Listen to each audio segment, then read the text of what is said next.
Thank you, my Lord.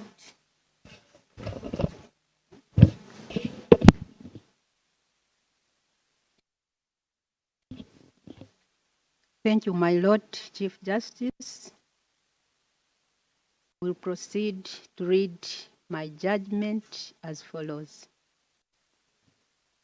I have had the benefit of reading in draft the lead judgment by Alphonse C. Owindolo, Chief Justice. I agree with the analysis, decisions, conclusions, and orders that are proposed in his lead judgment.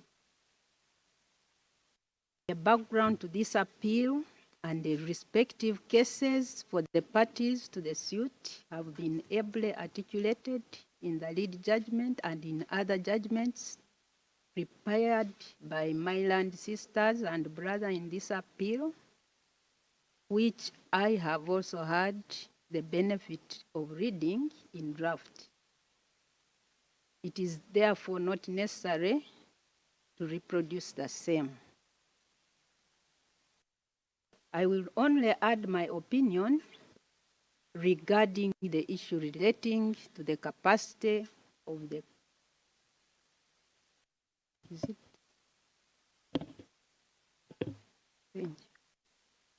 I will only add my opinion regarding the issue relating to the capacity of the General Court Martial to render a fair trial as envisaged in Article 28(1) of the Constitution of Uganda. The jurisdiction and competence of the said court is challenged by the respondent in this appeal.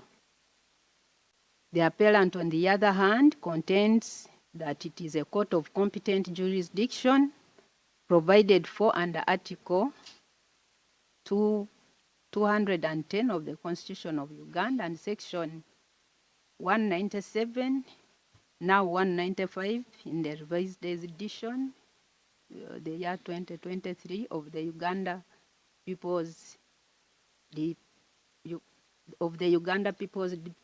Forces Act. The appellant also, in opposition to the respondent's assertions, contends that the establishment of the General Court Martial does not contravene Articles 28(1), 126(1), 129(1), 210 and 267(1)(d) of the Constitution of Uganda.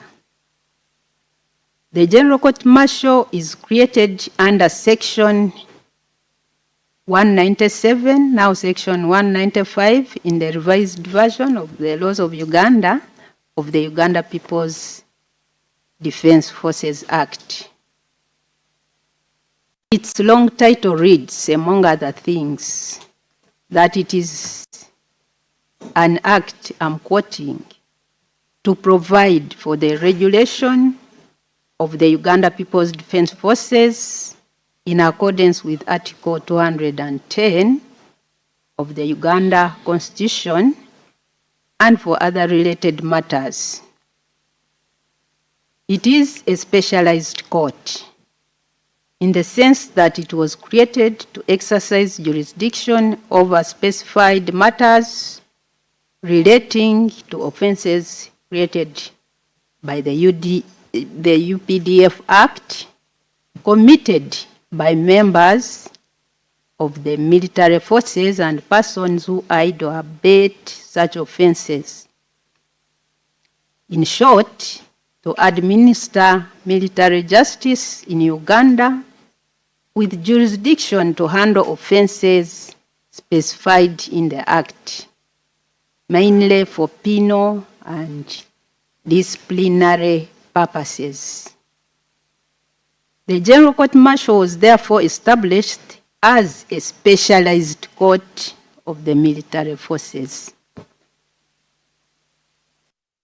On the other hand, the Constitution also establishes courts of judicature empowered to exercise judicial power with various jurisdictions under Article 129 of the Constitution,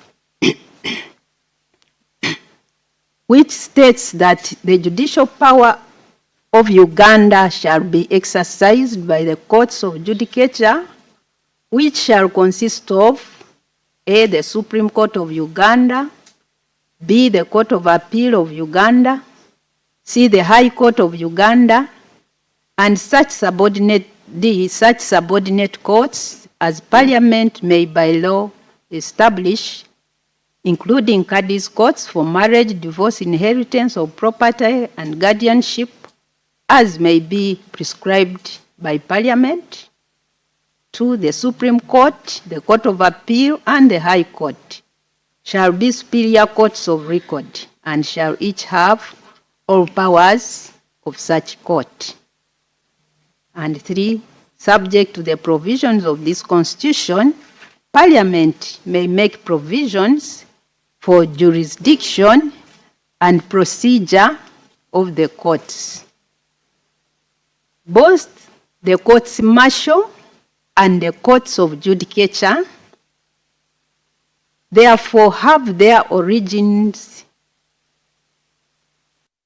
from the Constitution, save that while the Constitution directly sets up the courts of judicature under Article 129, the courts martial are set up by an Act of Parliament as mandated under Article 129(1)(d) and 210 of the Constitution.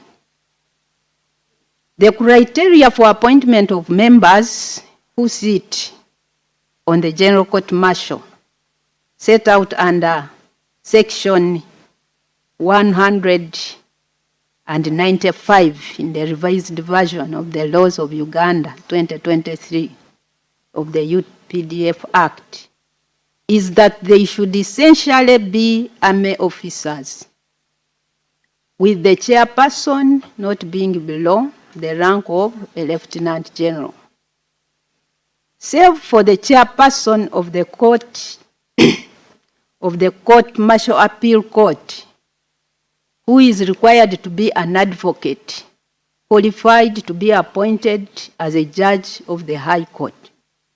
Legal qualification is not a basis for appointment on the General Court Martial and the other military courts set up under the UPDF Act. In contrast, under Article 143 of the Constitution of Uganda, persons qualified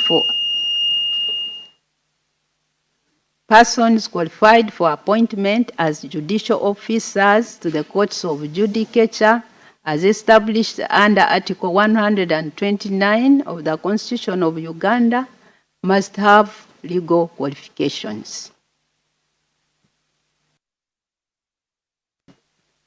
It is to be noted that both the General Court Martial and the courts of judicature, particularly the superior courts, under the respective laws that govern them, as well as the penal laws, either in the exercise of their original or appellate jurisdiction,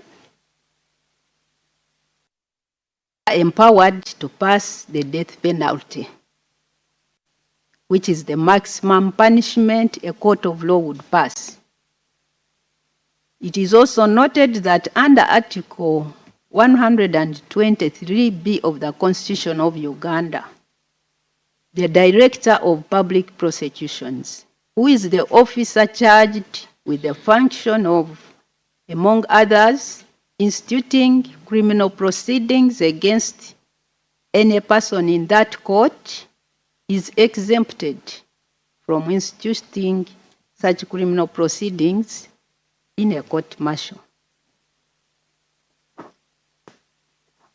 The contradictory position is that while under the UPDF Act, qualification for appointment to the General Court Martial does not require one to have legal qualifications, persons qualified for appointment to to the position of a judicial office in the courts of judicature are required to have legal qualifications under Article 142 of the Constitution.